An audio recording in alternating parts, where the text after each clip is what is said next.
Всем привет на канале Стройвагон ТВ. Популярность каминов в наше время продолжает расти, и этому есть немало причин. Главное из таких причин, на мой взгляд, разумеется, это стремление избежать теплового однообразия квартир и желание людей сделать интерьер своего жилища уютным, привлекательным и оригинальным. Главным достоинством камина является его красивый и внушительный внешний вид, поэтому люди его строят в целях украшения своего жилища, а не в целях обогрева. Очаг открытого огня создает особую атмосферу в доме, а также уют, тепло и спокойствие.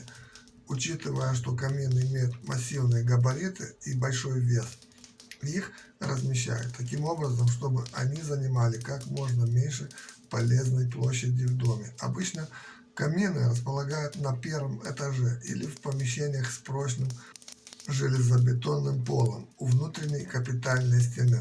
Нельзя устанавливать камины у наружных стен или напротив стен с окнами и дверными проемами, а также в домах с деревянным потолком на втором этаже. Для нормальной работы камина его необходимо защитить от сквозняков и переохлаждения.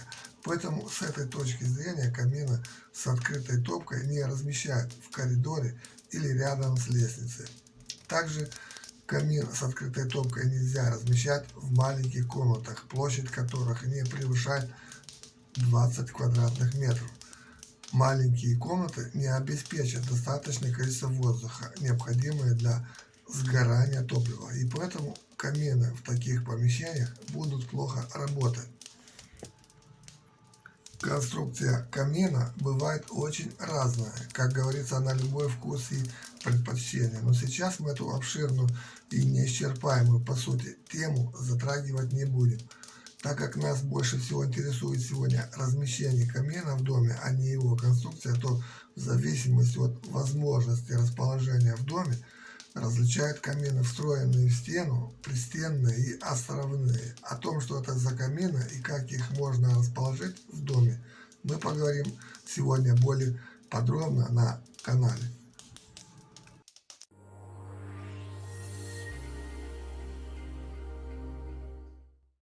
Итак, у встроенного камина топочная часть и конвектор, то есть дымоход, вмонтированы в стену. Такой камин можно установить только в строящемся доме одновременно с кладкой стен. Существенным преимуществом встроенного камина является то, что он занимает мало полезной площади. В остальном он ничем не отличается от других видов камина, и у него тот же низкий КПД, не более 25%, и способен нагреть помещение только пока в топке горят дрова. При установке пристенного камина его функциональную часть скрывают за фальш-стеной, что также требует не очень много жилой полезной площади. Такой камин можно возводить в уже отстроенном здании, что является бесспорным плюсом. Пристенный камин может располагаться в углу или посреди стены. В первом случае камин способен обогреть сразу 3 комнаты, но насколько ему это позволяет сделать довольно низкое КПД. Во втором же, более предпочтительном и самом распространенном случае, камин рекомендуется разместить таким образом, чтобы по бокам от него оставалось свободное пространство, не меньше 1 метра. Идеальный вариант размещения пристенного камина является его размещение посередине стены.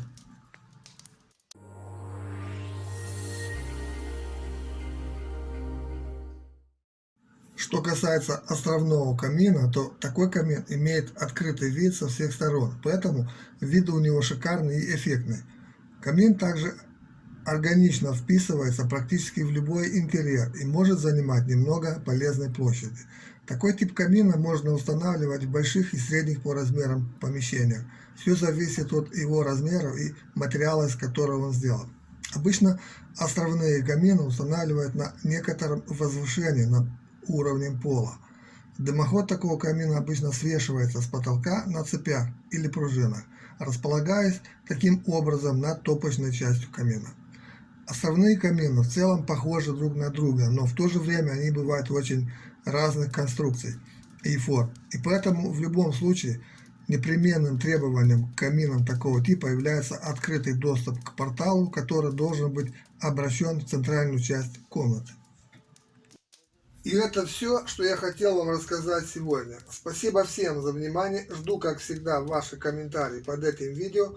Напомню еще раз всем зрителям канала, что больше информации на эту тему вы всегда найдете на страницах сайта стройвагон.ру. Смотрите видео на канале, распространяйте это видео в социальных сетях и оформляйте подписку.